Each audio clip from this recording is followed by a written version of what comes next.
Graça e paz, meus amados irmãos, que a bênção do Senhor possa estar sobre cada um de nós que viemos aqui hoje para adorar o nosso Deus, para aprender mais da sua palavra, e também sobre cada um dos nossos amados irmãos que estão a nos acompanhar pela internet, irmãos espalhados aí pelo Brasil, pelo mundo.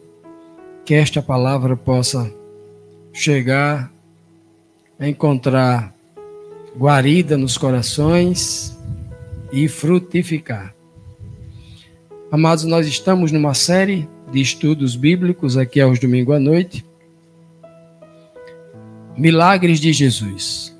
Essa série, temos analisado aqui uma série de milagres que temos visto. Já vimos aqui vários, né? 10. Hoje eu acho que é o 11º. E o tema de hoje, da série Milagres de Jesus, é o Filho Primogênito. Esse é o tema do nosso estudo de hoje. Compaixão é um dos sentimentos que Jesus demonstrou em muitas ocasiões, que curou muitas pessoas carentes. Porém, quando o sofrimento das pessoas se assemelham aos sofrimentos que Deus e o seu Filho já conheciam, por experimentar algo parecido, tudo se torna muito especial, pois a mensagem a ser transmitida revelará muito mais sobre Deus e muito mais sobre Cristo. Então, quando as experiências das pessoas que sofriam recebiam um milagre da parte de Deus, aquela experiência da pessoa se assimilava, se assemelhava com os sofrimentos que Deus já tinha experimentado, ou que Cristo já tinha experimentado, era algo muito mais especial. Porque era como se Deus estivesse mandando um recado para a humanidade, e assim, olha, eu conheço a tua dor, eu já passei por isso. Então é uma grande mensagem quando esses milagres ocorrem. Então vamos para o nosso texto base. O nosso texto base aí do livro de Lucas, capítulo 11, diz assim: E aconteceu que, no dia seguinte, ele foi à cidade chamada Naim. E com ele iam muitos dos seus discípulos e uma grande multidão. E quando chegou perto da porta da cidade, eis que levavam um defunto, filho único de sua mãe, que era viúva. E com ela ia uma grande multidão da cidade.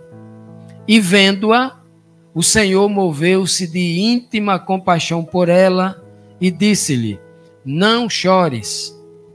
E chegando-se, tocou o esquife, e os que levavam aquele esquife, aquele caixão, pararam. E Jesus disse: Jovem, a ti te digo, levanta-te.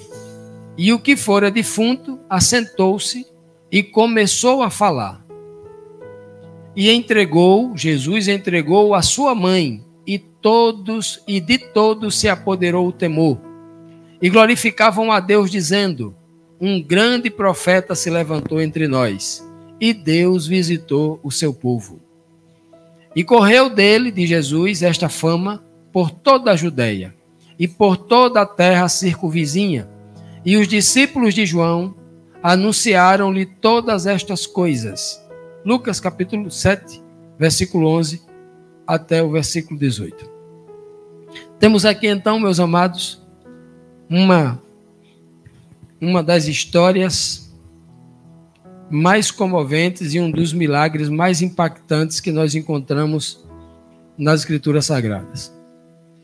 O milagre da ressurreição do filho de uma viúva, e esse filho era o seu único filho. Algo muito comovente, porque Jesus Cristo vai ressuscitar uma menina, filha de Jairo, que acabara de morrer.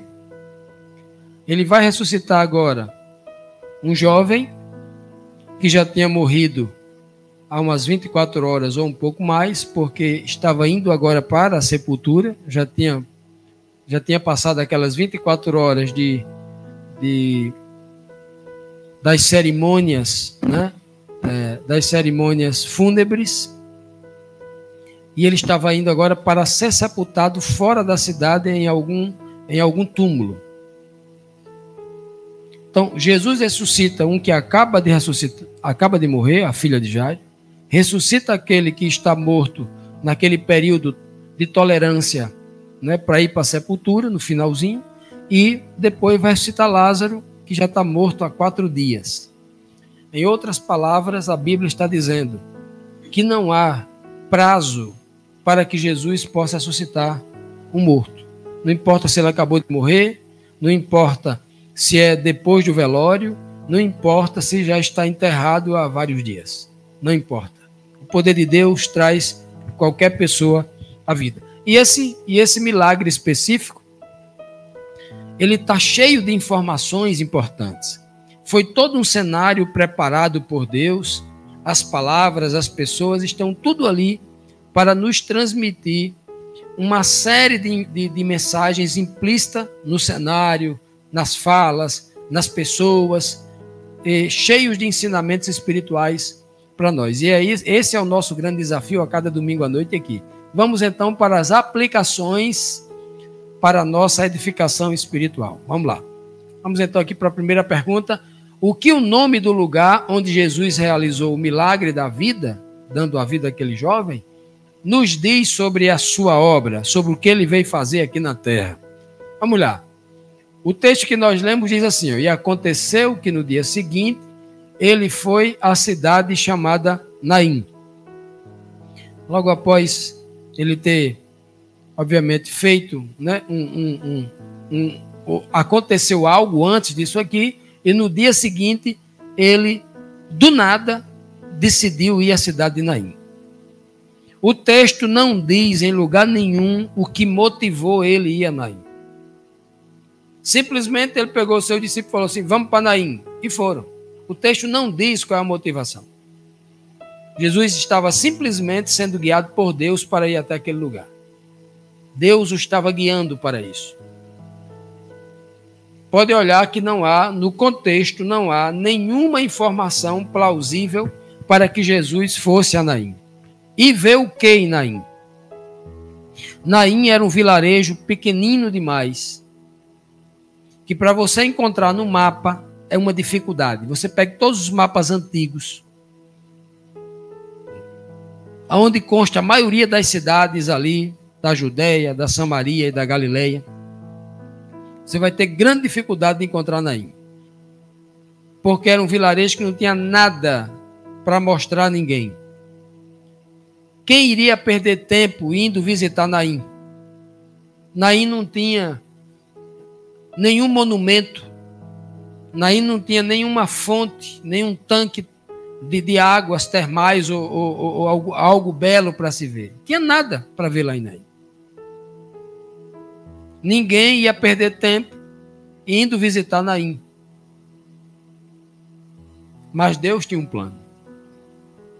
E Jesus foi guiado por Deus até aquele local. No livro de Mateus 10:34 diz assim, ó: não penseis que vim trazer paz à terra. Não vim trazer paz, mas espada. Pois vim causar divisão entre o homem e seu pai, entre a filha e a sua mãe, e entre a nora e a sua sogra. Veja, meus amados, que Jesus está dizendo assim, olha, eu vim trazer uma espada. Espada aqui, no sentido tipológico, é a palavra de Deus. Isso está escrito lá em Hebreus capítulo 4, verso 12, quando ele diz que a palavra de Deus é como uma espada aguda de 2 fios, de 2 gumes, que corta dos 2 lados. A ponte aguda, ela penetra até as profundezas da alma do homem. Diz que ela é capaz, lá na parte mais íntima do homem, que é aqui na medula, na base da coluna, ela entra separando a vértebra da medula, aquele tutano que passa dentro das vértebras. Ele separa a vértebra do tutano, o osso da medula. Ele está dizendo assim, a palavra de Deus ela é tão poderosa que ela é capaz de separar o homem carnal do homem espiritual. Ela é tão poderosa, a palavra de Deus, que ela pega o velho homem, na mesma criatura, daquela criatura do velho homem, ele tira só a nova criatura, sem matar o velho homem, ele divide. É algo poderoso, só a palavra de Deus faz isso. E muita gente não consegue entender o poder que há na palavra de Deus. É o maior poder que Deus deixou no planeta Terra para os seres humanos, é a palavra de Deus. Muita gente não tem dado importância à palavra de Deus, não tem examinado ela, não tem lido ela, não tem pregado ela nas igrejas. As igrejas têm, no domingo à noite, nesses horários, tem muita gente lá gritando nas igrejas, prometendo milagre, mas a palavra de Deus não está sendo examinada, não está sendo aberta, e as pessoas não estão recebendo poder, não estão sendo edificadas, porque a palavra de Deus está sendo escondida e ocultada. A palavra de Deus é uma espada. Quando Cristo diz que veio trazer espada, ele não está dizendo que veio trazer divisão. Cristo não divide ninguém. Quem divide é a palavra, porque a palavra vem, a palavra da verdade vai ajudar os simples e humildes que vão, quando a palavra diz eu estou errado, aí eu humildemente vou dizer assim, realmente eu estou errado, aí eu vou mudo para melhor, a nova criatura nasce. Quando eu sou orgulhoso e a palavra diz assim, você está errado, eu digo, não estou, errado está você. Então eu combato a palavra de Deus. Então neste momento a palavra causa uma divisão. É a palavra que causa uma divisão. Ela divide a humanidade em dois grupos. Aqueles que são humildes e aceitam a palavra de Deus e se dobra a ela para obedecê-la. Ou ela é atacada por aqueles que não a aceitam como verdade vinda de Deus. Ela divide os dois grupos. Não é Cristo nem Deus que divide, é a verdade. Se eu amo mais a mentira do que a verdade, eu vou para o lado esquerdo. Se eu amo mais a verdade que a mentira, eu vou para o lado direito. Essa é a divisão que a palavra causa. Então, Cristo não veio trazer neste planeta, e a palavra causando divisão, ela causa contenda. A palavra, ela causa contenda por causa da maldade do homem, não por causa da espada, por causa da palavra. A contenda, a divisão, a dificuldade, a intriga, a briga, a separação, ela acontece por causa da mentira contra a verdade. Então, todo o estado de paz e o estado de guerra, que é causado pela palavra, não é por causa de Cristo nem por causa de Deus, mas por causa do homem. E quando Cristo vai a essa cidade chamada Naim, Naim significa, aqui eu até trouxe um mapa para vocês terem ideia onde é que ela estava localizada. Naim significa lugar de calma. A palavra Naim quer dizer calma, sossego, aconchego, tranquilidade.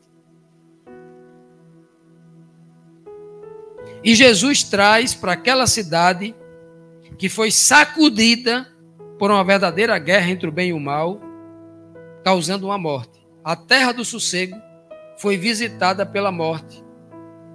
Uma grande guerra foi travada ali naquele dia. Cristo foi para lá, para a terra da calma, a terra do sossego. E aqui, eu quero que vocês me acompanhem aqui no mapa aqui, ó. Que é o mapa de Israel, certo? Aqui nós temos Jerusalém aqui embaixo, ó. Essa parte aqui clara aqui é chamado de Judeia. A área, a região dos judeus. A capital da Judeia é Jerusalém. Está aqui, ó. Jerusalém, esse pontinho aqui. Jericó está aqui, um pouquinho mais abaixo aqui, ó. Bem aqui, ó. Está Betânia. Betânia, onde Lázaro morava. Essa aqui é a Judeia. Aqui é a Samaria, as 10 tribos de Judá, e aqui em cima é a Galileia, onde Jesus Cristo cresceu. Jesus foi criado e cresceu aqui, na Galileia. Por isso que ele é chamado de Galileu. Veja aqui, da Galileia, a cidade de Caná, onde ele transformou água em vinho. Genezaré, onde ele fez vários milagres aqui à beira das margens do mar da Galileia, né, chamado o lago de Betsaida, o mar de Betsaida. Gadara, a gente já estudou aqui o demônio que ele expulsou aquele homem que tinha uma legião de demônio, lembra? Olha onde é que Naim está, ó. Naim está aqui, ó.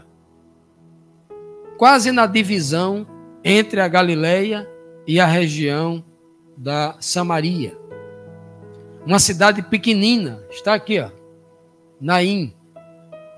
Uma cidade pequenina.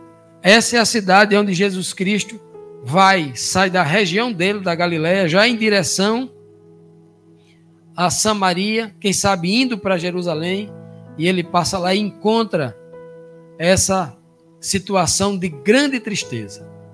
Vamos então aqui para a próxima pergunta. Por que as Escrituras fazem distinção entre os discípulos e a multidão? O texto diz assim, ó: com ele, com Jesus, ia muitos dos seus discípulos e também iam com ele uma grande multidão. Por que o texto não diz claramente, ia com Jesus uma grande multidão? Ora, já está dentro da grande multidão os seus discípulos. Mas ele diz que muitos dos seus discípulos, muitos, pode ser dos 12, iam ali 8, 7. Ou dos 12 mais os 70, iam ali, por exemplo, 30, 40, 50 discípulos. Porque Cristo constitui 12 discípulos, depois constitui mais 70. A Bíblia não diz quantos, porque não importa aqui a quantidade, importa a distinção. A diferença entre ser discípulo e participar da grande multidão. A Bíblia faz essa distinção. Isso não é o único verso da Bíblia. São vários versos que fazem essa clara distinção. Jesus ia com os seus discípulos e uma multidão. Estava ali os discípulos, uma multidão, e estavam também os fariseus, os líderes. Sempre faz essa distinção. E a grande distinção muito clara aqui é que a multidão que ali está, ela não tem compromisso com a obra de Deus. Mas os discípulos têm. Essa é a grande diferença. Quando a Bíblia fala de um grupo que tem um compromisso com Cristo, um grupo que está ali para lhe obedecer em tudo, para lhe servir em tudo que ele mandar, e muito atento ao que ele vai ensinar. A multidão não. A grande multidão está muito preocupado com o que ele vai fazer e, a partir daquilo que ele vai fazer, como é que ela vai se beneficiar daquilo que ele vai fazer. É uma grande diferença entre a grande multidão e os discípulos. Hoje nós temos no mundo uma grande multidão de cristãos. Se você somar todos os cristãos, já estamos chegando perto já da casa dos 3 bilhões de habitantes, dos 8,5 bilhões de habitantes no mundo, quase 2 bilhões e 700, 2 bilhões e 800 são de cristãos. Eu acho que já passou 2.800 já. Quase 3 bilhões, quase um terço de toda a população mundial, ou um terço da população mundial, são cristãos. Uma grande multidão. Mas dentro dessa grande multidão, existem poucos discípulos. São aqueles que realmente estão dispostos a guardar o que a Bíblia manda, o que Jesus Cristo manda. Há uma grande diferença. Hoje as igrejas estão cheias aí. Hoje à noite estão cheias. Inclusive, muitas delas, as pessoas estão ali para ver o que vai acontecer. Muitas delas estão ali para ir para ter um encontro social com o seu amigo. Outras vão para desfilar, para colocar a roupa nova que ela acabou de comprar, porque vai encontrar muita gente da alta sociedade.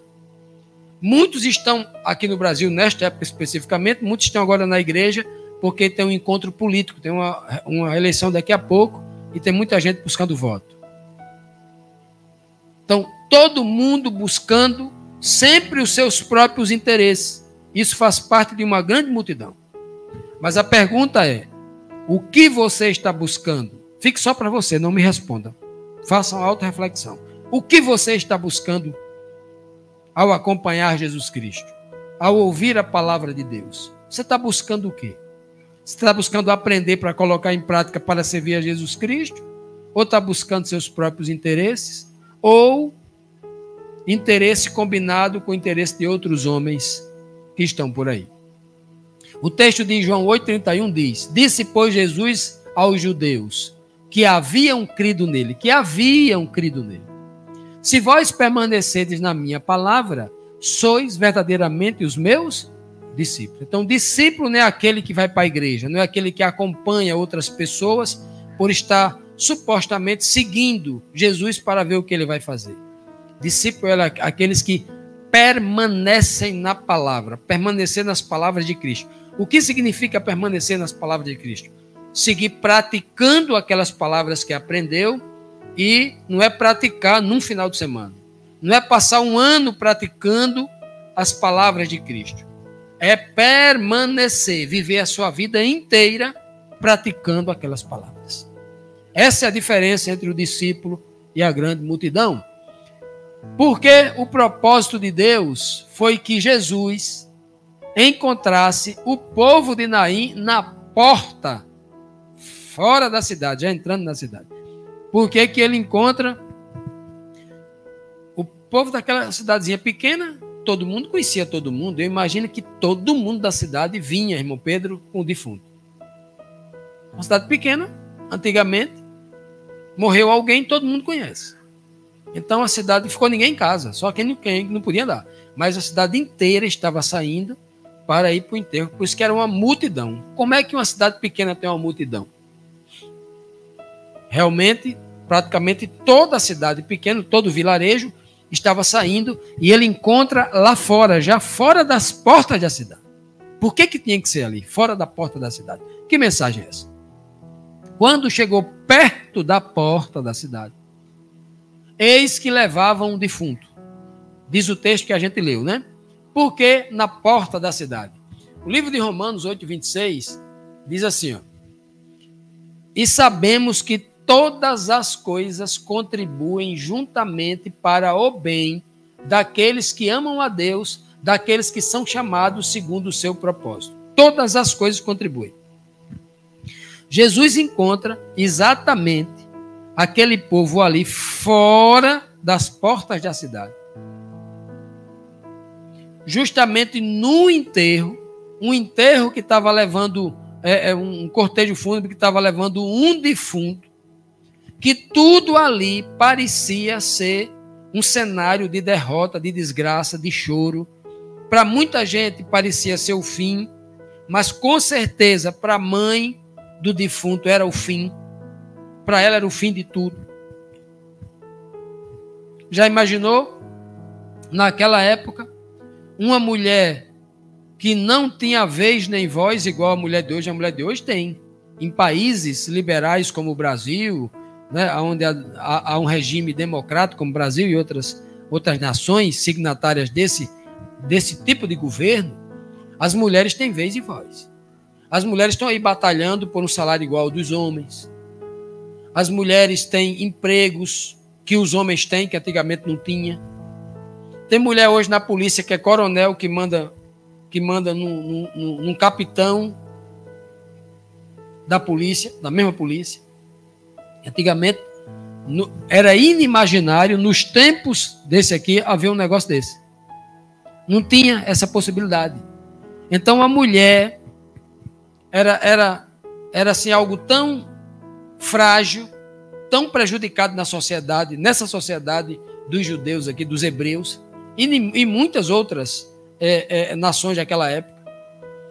A mulher, se ela perdesse o marido, ela estava fadada a morrer de fome. Se outra pessoa, se aquele marido não tivesse irmão e tal, ela estava, se ninguém a tomasse como esposa, ele ia fazer o que da vida? Quem é que iria alimentar essa mulher? Ia ser pedinte, e como pedinte, ela ia acabar se prostituindo. Ia acabar vendendo o seu corpo para ter o que comer, para não morrer de fome. Era uma tristeza. Uma mulher que não era casada era uma mulher que não tinha honra. Ninguém respeitava uma mulher que não era casada. Uma mulher que era casada tinha dono. E todo mundo respeitava com medo do dono. Essa mulher aqui já não tinha mais marido. E ela não tinha 8 filhos, ela só tinha um. A honra dela todinha estava nesse filho. A esperança dela não morrer de fome estava nesse filho. Ela ali não estava perdendo um filho, ela estava perdendo toda a sua esperança. A cena ali era de que Deus estava castigando aquela mulher. Se você perguntasse, a maioria dos fariseus era: Deus está castigando. Essa mulher está passando por isso porque ela cometeu algum pecado, ou o pai dela, ou a mãe dela, ela está sendo castigada. Mas ninguém parou para perceber. Eu acho que nem os discípulos de Cristo, eu tenho certeza que eles não tinham uma noção do que iria acontecer ali.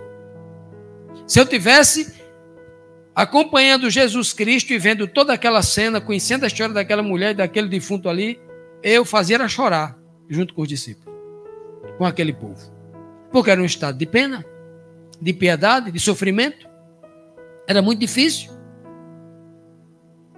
Mas, para os homens de fé, diz o apóstolo Paulo aqui, olha, todas as coisas contribuem para o bem daqueles que amam a Deus.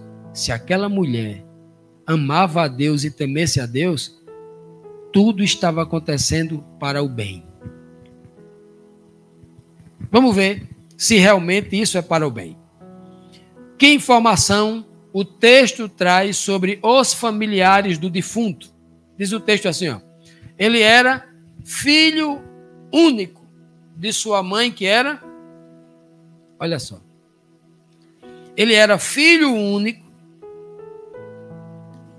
de uma mulher que era viúva. Essa mulher não tinha ninguém, só tinha ele. O texto não diz, e essa mulher ficou apenas, agora, tinha como parente apenas seus pais, e podia voltar para a casa dos seus pais. O texto não diz isso.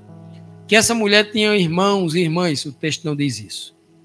O texto diz que a única família que ela tinha era o seu filho.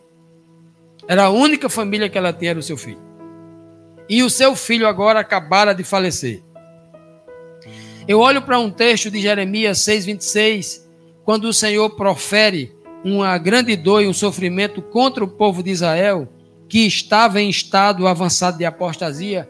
Ele diz assim: ó filha do meu povo, cinge-te, cobre-te, te vista de saco, cinge-te de saco, de pano de saco, e revolve-se, joga cinza sobre a tua cabeça, pranteia como por um filho único, pranto de amargura, porque de repente virá o destruidor sobre nós.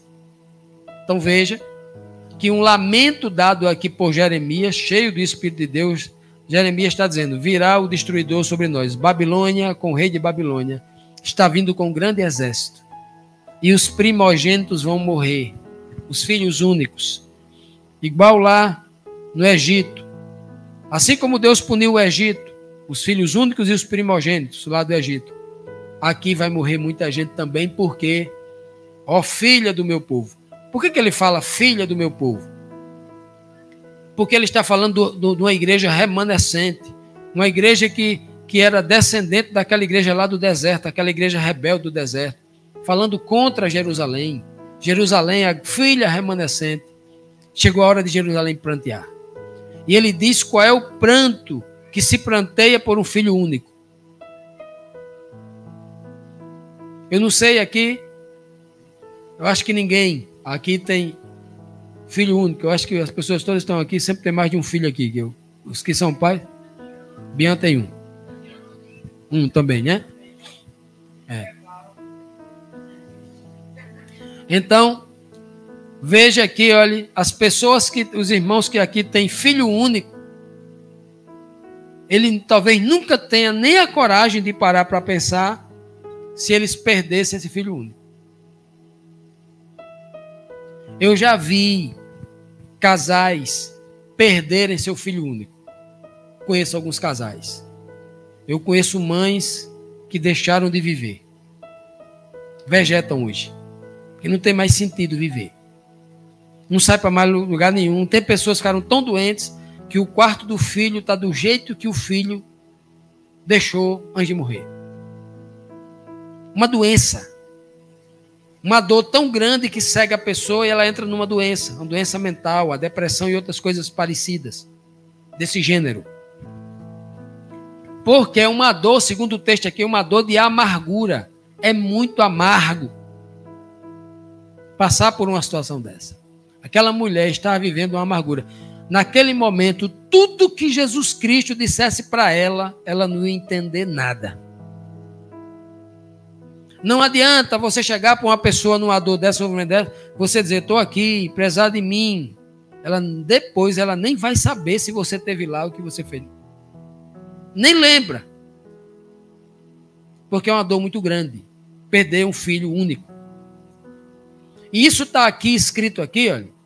Jesus foi exatamente ali porque o pai queria mostrar para Jesus o que era a dor de perder um filho único. Jesus precisava entender também o tamanho da dor de Deus, do seu próprio pai, em ceder o seu filho único. E Jesus precisava não só compreender a dor do pai, mas o pai queria mostrar para toda a humanidade o quanto ele se compadece. Ninguém se compadeceu dele, mas o quanto ele estava se compadecendo por aquela mulher que estava perdendo o seu único filho. Poucos cristãos no mundo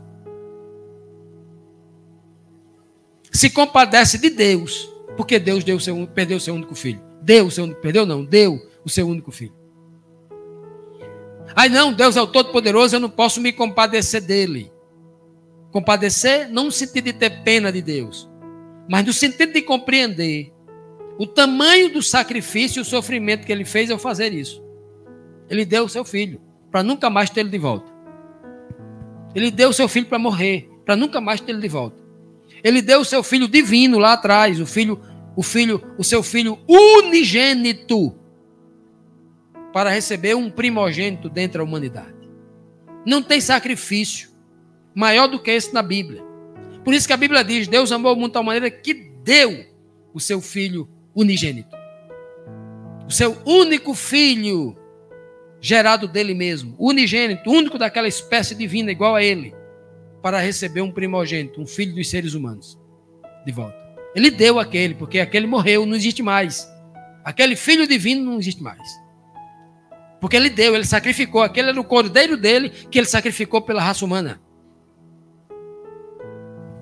E quando ele envia Jesus Cristo à cidade de Naim, para entender a dor daquela mãe, que era viúva, sem ninguém para o consolar, Deus tinha alguém para consolá-lo? Deus tinha alguém para consolá-lo? Quando ele deu Jesus Cristo, estava sozinho, sofrendo sozinho. Ninguém poderia consolá-lo naquele momento. Ele entende a dor dessa mulher. Ele entende a dor de cada um. Essa mensagem ele está dizendo assim, para aqueles que não entendem assim. Ah, eu estou sofrendo muito, porque eu estou passando por uma situação assim. Eu estou com um problema de saúde. Eu estou com um problema de ordem financeira. Eu estou com um problema de ordem amorosa. Eu estou com um problema de ordem emocional, das mais diversas.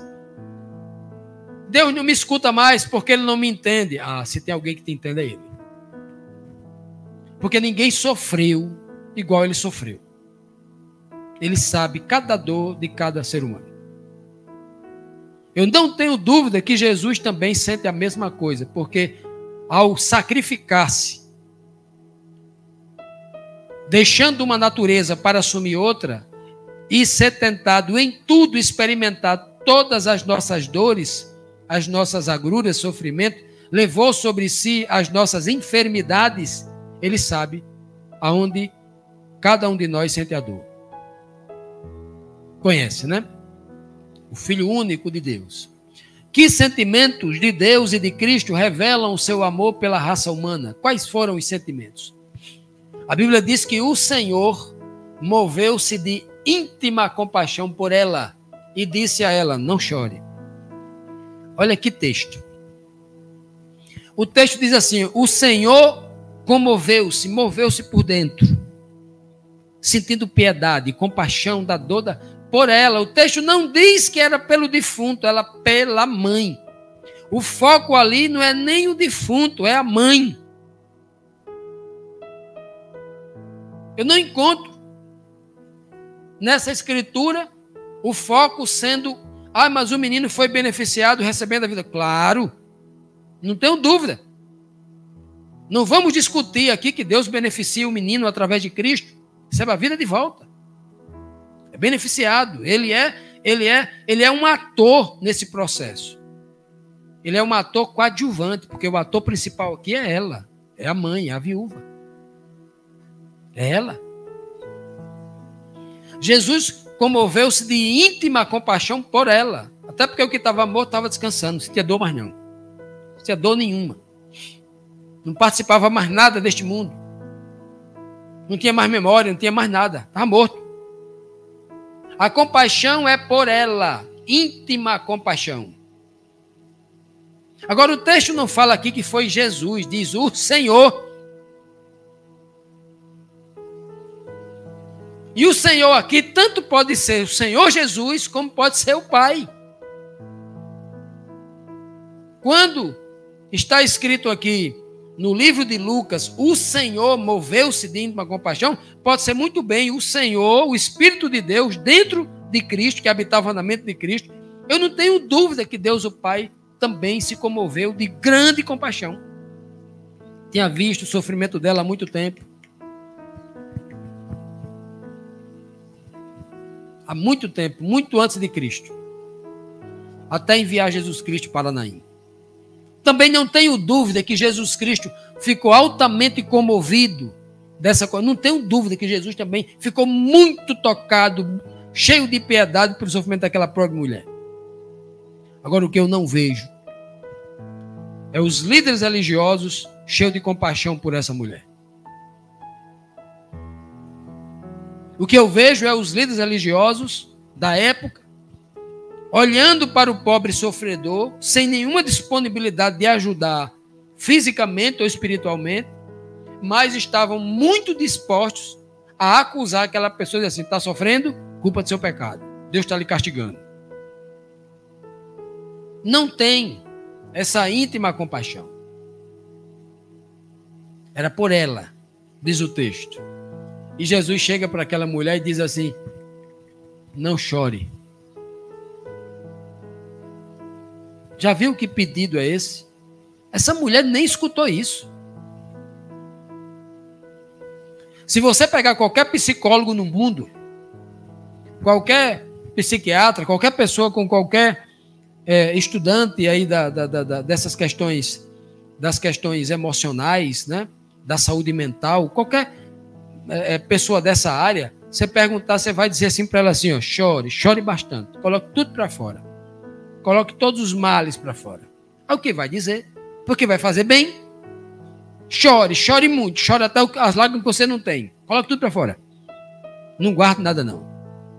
Vai lhe fazer mal. Existe uma cerimônia que acontece aqui no Brasil, num grupo indígena específico. Eu acho que se me falha a memória, é o Xingu. É o Xingu, a aldeia do Xingu. Ou dos Cintalarga, eu não lembro, eu acho que são o Xingu. Que quando alguém morre,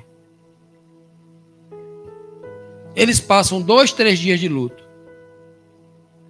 Num tronco lá que eles arranham o tronco. Depois com uma casca de coco, uma catemba do coco, aquela parte mais dura onde fica a polpa do coco. Eles começam a arranhar essa parte do corpo aqui, ó. De um lado e do outro. Estão lamentando ali e passando devagarinho assim, ó. 5, 6 horas fazendo isso. Depois de horas fazendo isso, a pele aqui vai arranhando, fica dormente aqui e começa a sangrar. Fica tudo arranhado e o sangue começa a descer. E eles fazem isso quando eles perdem alguém da tribo. E eles dizem que chorar só com as lágrimas não é suficiente. Tem que chorar com o sangue. Tem que botar com o sangue para fora. Porque você chora o choro mais profundo e você bota tudo de ruim para fora. Naquele momento, quando você enterra aquela pessoa, ali você já chorou o máximo que você chorou. Não foi só lágrima, chorou sangue. E aí você vai esquecer aquilo para sempre. E não vai ficar traumas, porque ali foi bem encaminhado. Essa filosofia vem de muito longe. Chorar bastante. Portanto, quando o Cristo diz para aquela mulher: não chore, é irracional. Não tem muito sentido.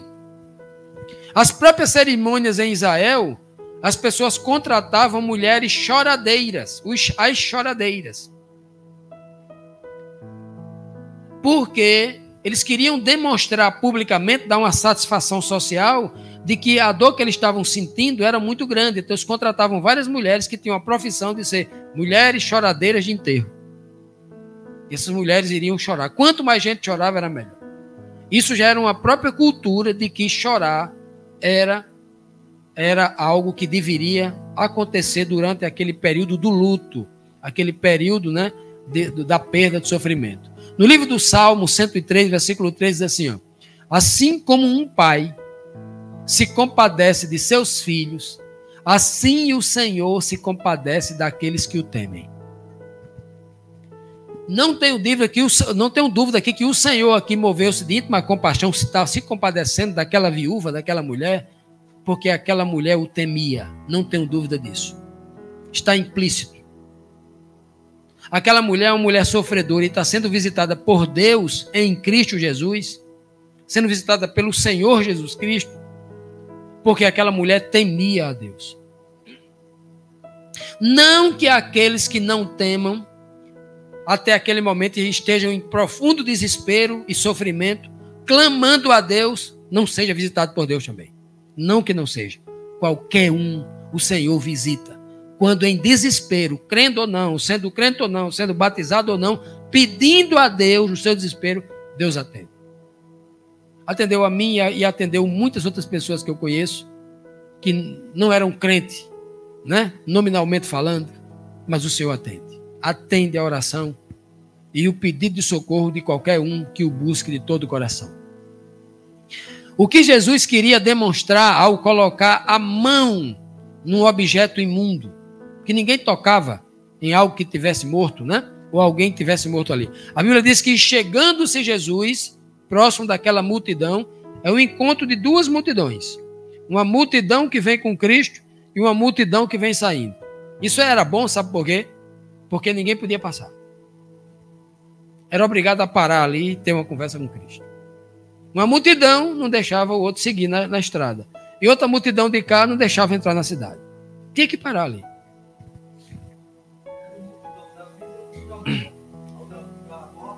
Uma multidão que vinha trazendo o príncipe da vida e uma outra multidão que vinha trazendo a morte.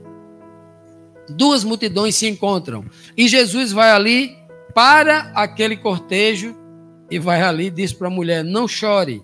E logo depois que ele disse, eu digo sempre, aquela mulher nem escutou isso. Eu acho que se ele dissesse, não chore, aquela mulher chorava era mais. Ele vai, então toca no esquife, toca no caixão. Olha, meus irmãos, eu estou fazendo um levantamento. Dentro da Bíblia, as vezes que Jesus Cristo tocou em alguém. São várias vezes que ele toca. Em várias situações. Ele toca no cego. Ele toca no leproso. Ele toca na mulher. Uma mulher toca nas barras do vestido dele. Mas aqui ele toca não no defunto. Ele toca, aqui chama esquife, né? Era um caixão, era alguma espécie de caixão que levava aquele garoto, aquele jovem, né? Ele toca no esquife. Se fosse aqui no interior, aqui do nosso estado, aí uns 100 anos atrás, o texto ia dizer, e ele tocou na rede, porque muitos mortos eram levados em redes. Inclusive o meu avô, que se enterrou, enterraram ele numa rede, que ele queria ser enterrado numa rede. Era um esquife, a Bíblia não diz que esquife é esse, se era um pano, se era madeira, não diz o que era, não era de ouro. Uma cidade pobre daquela, uma viúva não tinha isso, era um esquife. E Jesus toca justamente naquilo que está levando, é como se ele tocasse na sepultura. Por isso que a Bíblia diz que o último inimigo a ser vencido é a morte, e ele falará contra a sepultura. Ele falará contra o inimigo, falará contra a sepultura. Ele fala, morte, lugar de morte, sepultura. Aonde está o teu arguilhão? Cadê o teu anzol que matava o meu povo? Cadê aquele anzol? O arguilhão é aquela ponta de ferro que tem um ferro contrário, e quando fica na carne, você não tira mais porque tem uma volta ali, uma ponta de ferro volta que não consegue tirar mais depois que está na carne, né? Vai e não volta mais. Aguilhão é aquilo. Aonde está o teu aguilhão que causava dor e sofrimento? Ele pergunta. E justamente ele toca naquilo que era um símbolo de uma grande inimizade. A inimizade com Deus, né? O Deus da vida, ele toca ali. Toca no esquife. mostrando claramente ali para aquelas pessoas que ele tem, obviamente, a condição de, tocando ali, fazer retornar aquela pessoa. Já no enterro de Lázaro, ele não toca na sepultura, ele manda os discípulos dele retirar a pedra. No livro de Deuteronômio 28:8 diz assim, ó: o Senhor mandará que a bênção esteja contigo, nos teus celeiros, e em tudo que puseres a tua mão. Olha só, a bênção do Senhor está contigo, e em tudo aquilo que você colocar a sua mão, a bênção está contigo. E ele te abençoará na terra que te der o Senhor teu Deus. Essa é uma bênção que o Senhor está prometendo aqui a todo o seu povo. E uma das provas disso é justamente o que Cristo faz quando pega a sua mão e toca nas coisas. Aonde Cristo toca, ele abençoa. Aonde ele toca, há ali um milagre e uma bênção.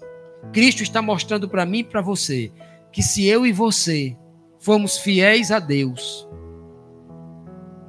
cumprindo a sua palavra, acreditando no seu poder, aonde a gente tocar também será abençoado. É por isso que ele manda na igreja apostólica que as pessoas unjam os outros, colocando a mão na cabeça das pessoas. Toquem nas pessoas.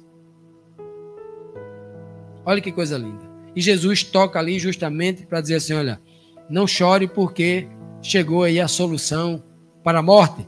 Que poderosa mensagem havia na ordem dada por Cristo ao defunto. Olha a mensagem. Jesus agora começa a conversar com o morto.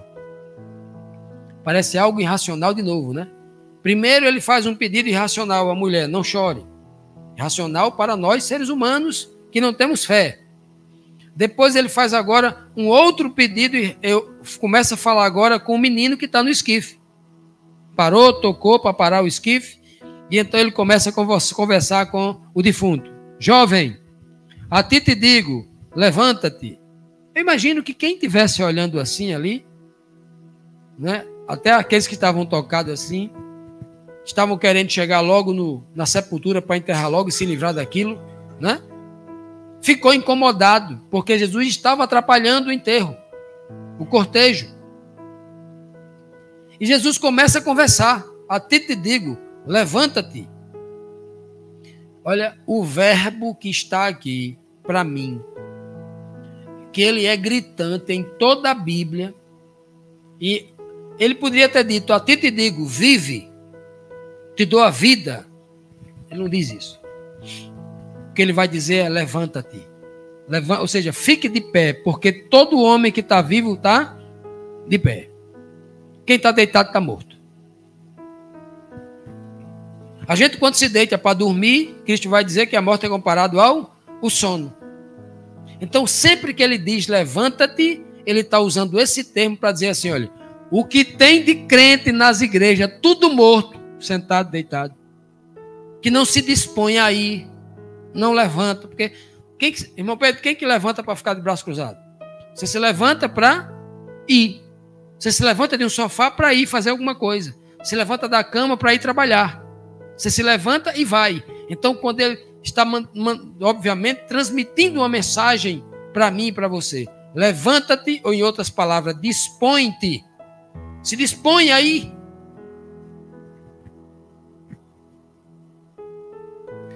E tinha muita gente ali que estava acompanhando Jesus Cristo.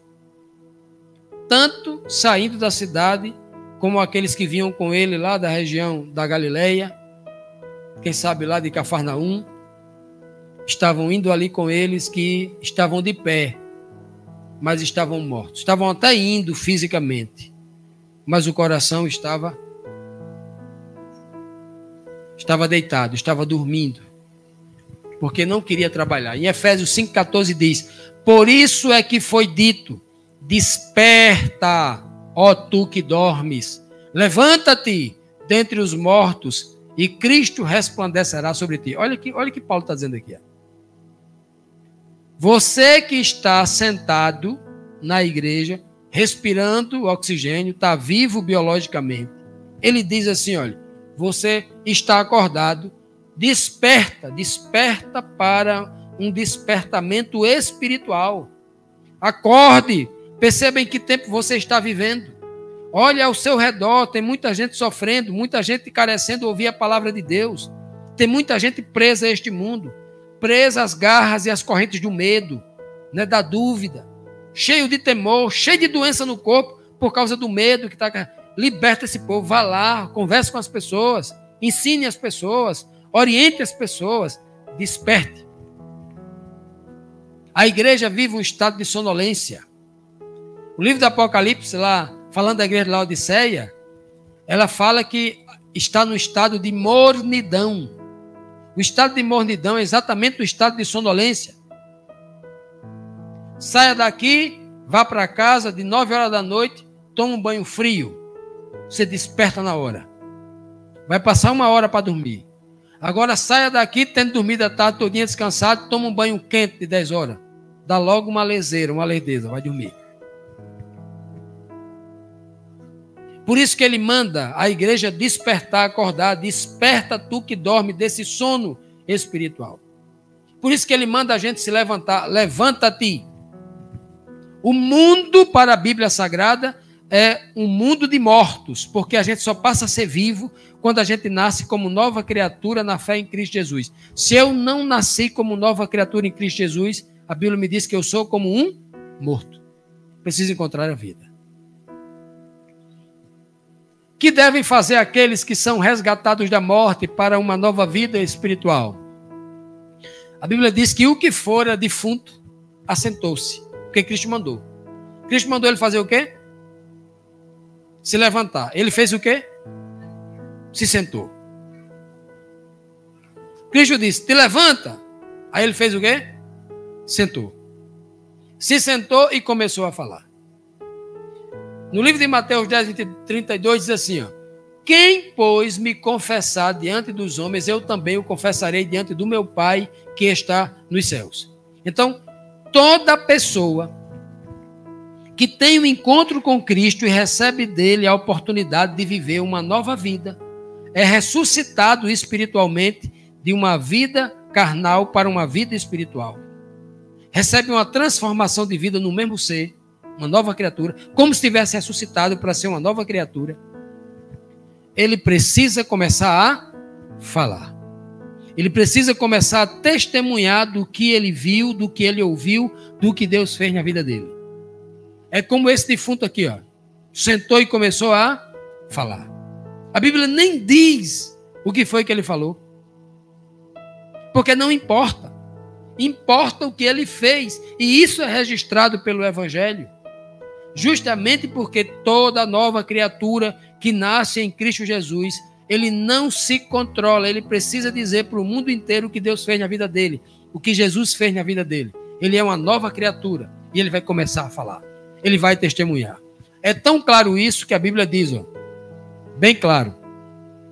Outra parte vai dizer, aquele que confessar que Deus ressuscitou Jesus Cristo diante dos mortos, esse será salvo.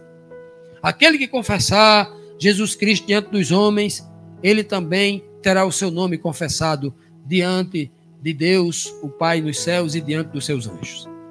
É preciso confessar, é preciso testemunhar. É verdade que o nosso testemunho mais importante é os nossos atos, são as nossas atitudes, é aquilo que a gente faz. Mas as nossas palavras também precisam ser ditas. Não basta só ser um crente correto demais na sociedade, fazendo tudo certinho. Isso é muito bonito. Um crente que é honesto, que fala a verdade, que na rua onde mora, no bairro onde mora, todo mundo sabe que ele é uma pessoa correta, honesta, né? Não vive em escândalo, não vive fazendo coisa errada. Isso é muito bonito. Mas ele precisa abrir a boca e confessar. Precisa dizer para as pessoas porque ele é assim. De onde vem esse poder? Não é dele mesmo, não. Ele está levando fama no bairro dele. Ele está recebendo a fama para ele. De ser um homem honesto. Mas ele precisa dizer por que ele é honesto. Ele precisa dizer por que ele é assim. Ele precisa dar honra a quem merece a honra. Esse poder não vem dele, vem de Deus. Tem que confessar Jesus Cristo. Tem que confessar Deus, né? O nosso Pai. Que reação natural terão as pessoas impactadas diante do poder de Deus, como aquele povo lá? A Bíblia diz que, e de todos, e quem é todos para mim? São os que vinham na multidão com Cristo e os seus discípulos, e os que vinham da multidão lá da cidade, tanto o filho como a mãe. Para mim, todos é todos. Se eu disser para vocês que até de Cristo também, até na pessoa de Cristo, o poder do Pai se manifestando nele, eu não tenho dúvida. Quando a Bíblia diz que de todos se apoderou, o temor aqui não é medo. Não é medo. O temor aqui, ó, e todos ficaram impactados com o poder de Deus ali sendo manifestado para trazer um morto à vida. E a gente não ficaria se a gente visse hoje, no enterro de um amigo, fosse para um cemitério desse, e antes de enterrar, a pessoa se levantasse? Quem que não ficaria? Não é? Quem que não ficaria ali sendo, né, claramente sendo invocado o nome de Deus, o poder de Deus ali, e a manifestação do poder de Deus ali? Quantos? Então todos ficaram cheios de temor e glorificavam a Deus corretamente ali. Ó. Muitos que usam textos dizendo assim, olha, tá vendo? Jesus ressuscitou, então Jesus é Deus porque ele trouxe o homem da morte. Aí eu pergunto, por que que toda a multidão e os discípulos estavam glorificando ali o Pai, glorificando a Deus? Porque todos sabiam que era o poder de Deus através de Cristo. Era o poder de Deus que estava ressuscitando. Cristo era um grande instrumento usado por Deus ali. Todo mundo sabia, uma grande multidão. Por que que o povo de hoje não sabe? Porque não lê direito a Bíblia? Mateus 15, 5, 16 diz assim, ó, assim brilhe, como aqui é Cristo falando, assim brilhe a luz de vocês, ou seja, a luz que está resplandecendo em vocês, diante dos homens, para que vejam as suas boas obras e glorifiquem a quem? Ao Pai de vocês que está nos céus. Onde é que Cristo estava falando nesse momento aqui? Na terra. Ele era o Pai? O Pai que está nos céus. Eu quero que vocês glorifiquem a Deus, o meu Pai que está nos céus. Eu faço questão de ensinar esse beabá do que o texto bíblico está dizendo, porque tem tanta gente cega nesse mundo que lê o texto que está claro e interpreta outra coisa. O texto é claríssimo. O tempo todo, em todos os momentos que Cristo foi usado por Deus para fazer inúmeros milagres aqui na terra, era o Pai que era glorificado pela boca do próprio Cristo e pela boca daqueles que estavam ali. O temor que deve estar em nossos corações é para temer o Pai como o único Deus verdadeiro e Jesus Cristo como o único Senhor a quem o Pai investiu de todo o poder para nos guiar até a salvação eterna. Que profecia já anunciava que Jesus faria essa obra e seria visto como um profeta? Olha que o texto que nós lemos disse, o povo gritava cheio de temor, um grande profeta se levantou entre nós e Deus visitou o seu povo através do profeta, obviamente, né? Na boca do profeta é aquele que professa a palavra de Deus. Todo aquele que professa uma palavra que vem da boca de Deus, ele é um profeta, né? Então, um grande profeta se levantou entre nós e Deus visitou o seu povo através da palavra desse profeta, né? É o que eles estão dizendo aqui. Olha o que diz Deuteronômio 18, 18. O Senhor já havia prometido lá atrás, ó, levantarei do meio dos seus irmãos um profeta como você. Como Moisés. Levantarei do meio dos seus irmãos. Não é um profeta divino do meio dos deuses do céu, não. É um profeta do meio dos seres humanos, do meio de vocês, irmão, igual a vocês. Dos seus irmãos, um profeta como você. Porei minhas palavras na sua boca, e ele lhes dirá tudo o que eu lhe ordenar. Esse profeta que o Senhor está falando aqui pela boca de Moisés, não era Samuel, não era Natã, não era Isaías, não era Jeremias, não era Daniel, Ezequiel, Joel, Malaquias, não. Era Jesus Cristo. Essa profecia aponta para Jesus Cristo. E quando o povo diz, no nosso meio foi levantado um grande profeta, o povo, na sua inocência, usado pelo Espírito de Deus, está justamente mostrando que essa profecia estava se cumprindo naquele momento. Porque Jesus Cristo era o maior de todos os profetas. O maior mensageiro de Deus, aquele que realmente professava a palavra de Deus sem nenhuma vírgula a menos ou uma vírgula a mais. Por isso que ele diz que todas as palavras que ele falava eram as palavras que ele recebia do seu Pai. Que fizeram então o povo diante do grande sinal miraculoso e o que esperava Jesus de tudo isso? A Bíblia diz: e correu de Jesus a fama dele por toda a Judeia e por toda a terra circunvizinha. Toda a Judeia? Mas ele estava onde? Naim ficava onde? Na Judeia ou na Galileia? Por que então que a fama de Jesus percorria por toda a Judeia, lá embaixo, em Jerusalém, enquanto Naim estava lá em cima, na Galileia? Porque as obras de Deus não tem quem segure, meu irmão. Se você for alguém usado por Deus, o que você fizer aqui vai se tornar conhecido em outras nações e outros países. Nós precisamos entender isso. Se nós deixarmos que Deus nos use como instrumento dele, você não tenha dúvida que Deus fará o mundo conhecer aquilo que ele quer que conheça. A fama de Jesus Cristo. Outra coisa, Jesus Cristo queria que a sua fama corresse? Jesus estava buscando fama aqui na terra? O que Jesus queria era que as pessoas entendessem que Deus realmente havia visitado o seu povo através de grande poder, trazendo esperança de vida eterna, e o povo crescesse na fé. É o que ele queria. Jesus não veio aqui para receber glória ou buscar fama, não. Mereceu toda a glória e toda a fama, mas ele não veio aqui. Não era a busca dele. Ele não veio, até porque se viesse buscar isso, tinha se desconcentrado da sua obra e teria se perdido no meio do caminho. Ele não veio buscar glória, buscar fama, não.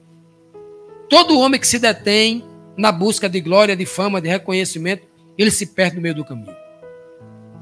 Isaías 53:1 diz assim, ó: quem deu crédito à nossa mensagem? E a quem foi revelado o braço do Senhor? É uma pergunta.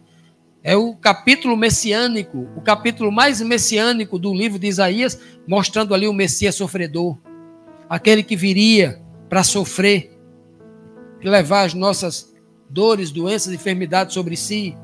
Está dizendo assim, ó, começa perguntando assim, ó: quem foi que acreditou na pregação de Jesus Cristo? Quem deu crédito à mensagem da sua pregação? Quem deu ouvido? Ninguém estava ali para escutar o que Cristo falou. Se perguntasse àquele povo, foi que Jesus disse? O povo, não escutei não. Ele disse, não chore. Mas o povo não queria saber. O povo queria dizer o seguinte, olha, ele ressuscitou o morto. Significa dizer que eu vou estar perto dele. Porque no dia que eu morrer, ele pode me ressuscitar também. Eu tenho a garantia de que ele não vai me deixar morrer. Eu não quero saber de ninguém, eu quero saber que ele pode me ressuscitar. Ele pode ressuscitar o meu pai, a minha mãe, o meu irmão. Então eu quero ter ele como amigo, eu quero ter ele como próximo, como conhecido. Eu quero estar próximo dele, porque eu tenho interesses escusos pessoais. Por isso que o povo espalhava a sua fama e não a sua fé. Fé e fama começam com F, mas são completamente distintas. Completamente diferentes. Por isso que Isaías diz, quem foi que creu na nossa pregação? E a quem se revelou o braço forte do Senhor, a sua destra fiel? Se revelou em quem conhece a palavra, não quem fica espalhando fama. Que testemunho deu João Batista acerca de Jesus Cristo? Olha só que testemunho. O texto conclui dizendo assim, ó: e os discípulos de João Batista foram lhe anunciar todas estas coisas. Os discípulos de João Batista estavam ali quando viram Jesus Cristo mandar aquele jovem se levantar do esquife. Os discípulos viram Jesus Cristo, os discípulos de João Batista viram Jesus Cristo mandar o filho da viúva de Naim se levantar. E eles correram para contar a João Batista o que Jesus tinha feito. João Batista sabia? João Batista sabia o que Jesus tinha feito? Soube, porque os discípulos lhe contaram, diz aí, ó, lhe contaram todas estas coisas. Contaram nos mínimos detalhes o que Cristo tinha feito com a viúva de Naim, para a viúva de Naim. E o testemunho de João Batista era muito claro acerca disso. Ó. Antes de Jesus ressuscitar, o filho da viúva de Naim, João Batista já tinha dito. Ó. O povo estava espalhando a fama de Jesus. Mas o verdadeiro discípulo de Jesus, João Batista, olha o que ele falava. É necessário que Jesus cresça e que eu... João Batista estava buscando fama. João Batista estava buscando reconhecimento. Sendo o homem poderoso que ele era. Não. Tinha mais discípulo que Jesus, inclusive, no início do seu ministério. João Batista disse, ele, Jesus Cristo, testifica do que ele tem visto e do que ele tem ouvido do Pai. Jesus Cristo escutava tudo do Pai. Mas ninguém aceita o seu testemunho. Isaías 53. Quem deu crédito à sua pregação? Ninguém aceita o seu testemunho. Aquele que o aceita, confirma que o quê? Que Deus é verdadeiro. Todo aquele que aceita Jesus Cristo, exalta o Pai, adora o Pai, glorifica a Deus o Pai. Todo homem que entende Jesus Cristo, que aceita Jesus Cristo, conclui com essa sentença, com esse testemunho pessoal. E aqui, meus irmãos, nós concluímos esse estudo maravilhoso da palavra de Deus, que aqui vamos tirar aqui para concluir os principais ensinamentos, dentre tantos que nós tiramos aqui deste grande milagre, feito numa cidade tão insignificante, que poderia apenas ter duas ou três testemunhas, mas tinha duas multidões, né? Continuando. A paz, a cidade de Naim significa calma, tranquilidade, paz social, né? A paz, a calma é encontrada somente em quem? Nós encontramos somente em quem? A paz e a calma. Cristo falou, olha, a minha paz vos dou. E eu não a dou a minha paz como o mundo a dá. A paz do mundo é a paz da letra morta Naim, sossego. Vou morar ali no interior, numa cidade bem pouquinha gente, porque lá eu quero sossego, eu não quero escutar barulho. Essa é uma paz ambiental. E a paz que ele está falando aqui é algo muito mais poderoso, muito superior. É uma paz de espírito no meio da guerra. Discípulos e multidões, nós aprendemos que são coisas distintas. São coisas completamente distintas. Discípulo tem compromisso com Cristo. A multidão só segue por interesse. 3. Deus não se esquece de ninguém. Ele se lembrou de uma mulher que não tinha valor nenhum para aquela sociedade. Ele se lembrou de uma mulher que para muita gente não valia nada. Deus não se esquece de ninguém. Não se esquece de você. Não se esqueça disso. 4. O Senhor se compadece de todos os que sofrem. Um Deus que é amor jamais passa despercebido o sofrimento de um filho, de uma mãe, de um pai, alguém que está sofrendo. De um esposo, de uma esposa. Não importa a situação, ele está sofrendo junto. O Senhor não quer que choremos. Quando ele diz, não chore. Se tem um choro que ele quer que a gente chore, é o choro de alegria. Sabe aquele que a gente fica tão feliz, mas tão feliz que chora de alegria, de gratidão? Esse choro é bom. Mas o choro de sofrimento, ele não quer. Muitas vezes Jesus Cristo chegou e falou assim, não chore. Você não tem motivo para chorar porque você está diante da vida. Você não tem motivo para chorar porque Deus te visitou nesse momento. O tempo todo, Jesus Cristo estava dizendo isso. Todos nós carecemos do seu toque. Não é só o cego, não é só o leproso, não é só o homem que estava morto para viver, não. Todos nós carecemos desse toque espiritual em nosso espírito por Deus, para que assim a gente realmente comece a experimentar a verdadeira vida que nos vem através de Cristo. Ele tem o poder para nos levantar. Jesus Cristo, ele tem poder porque o Pai lhe deu toda a autoridade no céu e na terra. Ele tem o poder para nos levantar. Se eu sou tímido, se eu estou agora cansado, se eu estou sentado na obra de Deus, não estou fazendo nada, ele tem o poder de me fazer levantar. Basta que eu peça a ele, né, e me disponha. Escute a sua voz e obedeça o que ele está mandando fazer, que aí eu me levanto. Ninguém, por mais que pareça sem valor aos olhos do mundo, é sem valor para Deus. Ele jamais abandonará aqueles que o amam. principalmente nos momentos de aflição e de sofrimento. Se por algum momento nos prostrarmos pelas agruras desta vida, Ele pode nos levantar através de Jesus Cristo, a quem Ele deu toda a autoridade, tanto no céu quanto na terra. Que o Senhor nos abençoe, que o Senhor nos tome em seus braços, que nos conceda o privilégio de ser tocados por Cristo, para que nós, de fato e verdadeiramente, experimentemos a verdadeira vida que Ele nos oferece. Amém.